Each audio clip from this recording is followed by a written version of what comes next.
Out of every species that has ever walked this earth, and there have been thousands, only one is still here asking questions about all the others. You.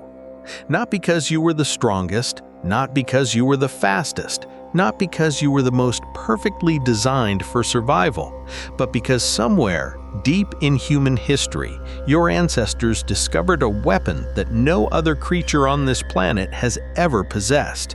Not claws, not fangs, not speed.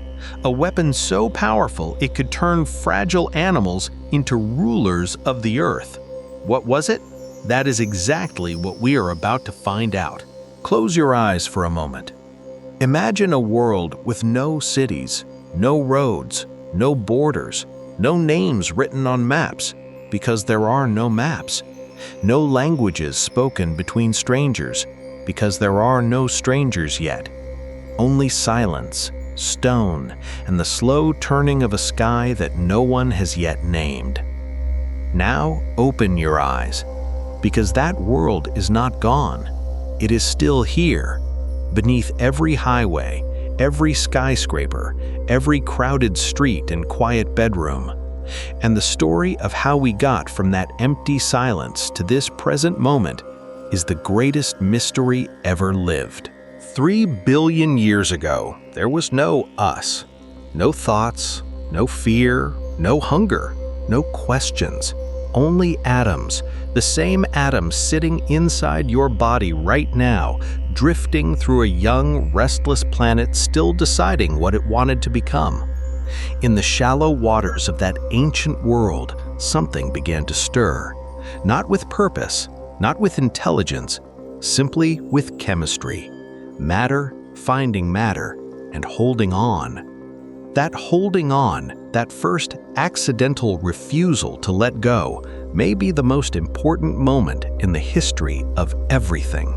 6 million years ago, deep in the forests and grasslands of Africa, a branch of the primate family began spending more time on the ground.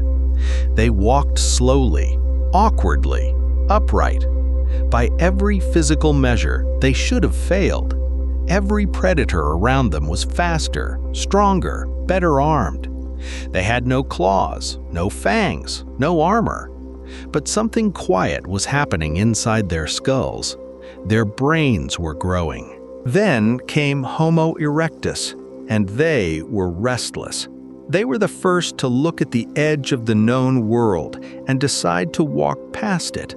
They left Africa, they crossed deserts, they climbed mountains, and they carried fire with them.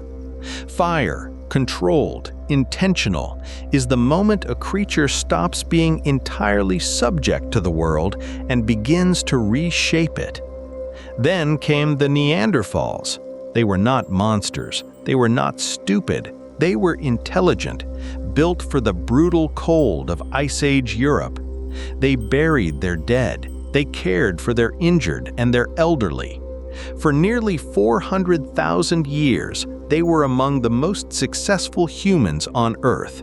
And then, slowly, silently, they vanished. No monument, no final chapter, just silence where there had been a people. 300,000 years ago in Africa, we appeared. Homo sapiens, wise men. For tens of thousands of years, we were not obviously dominant. We struggled, we survived. But something was different, something invisible. We were beginning to tell stories. This is where history truly changes, not with a battle, not with a weapon, but the moment one human pointed at something that did not exist, a god, a law, a future, and convinced another human being to believe in it. We started as atoms in a nameless ocean. We became hunters, farmers, kings, builders of civilizations that touched the sky. No other species has ever done what we did, not because we were the mightiest, but because we were the only ones who could look at a total stranger and say, "I trust you. Let us build something together." That single idea built every civilization in human history. and it is still building, right now.